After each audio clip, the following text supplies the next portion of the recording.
আপনারা জানেন যে আমাদের সকালে ফ্লাইট ছিল, কিন্তু সব ক্যান্সেল হয়েছে। কাজেই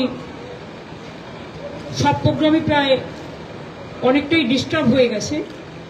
যাই হোক, যেহেতু আমাদের অনেকগুলো বিজনেস মিটিং, অক্সফোর্ডের ভাষণ থেকে শুরু করে অনেকগুলো প্রোগ্রাম আছে, ইন্ডিয়ান এম্বাসি, সেই জন্যই আমাদের যেতে হচ্ছে। বাট খুব হেক্টিক হয়ে গেল।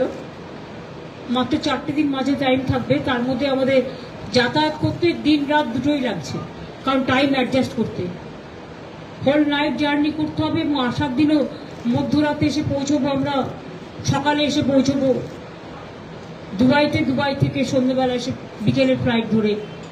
সুতরাং 2 দিন যাতায়াতে, ডাইরেক্ট ফ্লাইট না থাকার জন্য এই অসুবিধে। আমরা তো অনেক চেষ্টা করছি, দেখা যাক। সকলে ভালো থাকবেন। আমি বাংলার মামাটি মানুষ সকলকে বলবো, আপনারা সকলে শান্তিতে ভালো থাকুন। আমরা জাস্ট 4-5 দিন থাকবো না, কিন্তু যোগাযোগ আমাদের সাথে সবসময় থাকবে। কোনো রকম কোনো অসুবিধা হলে আমরা দেখে নেব।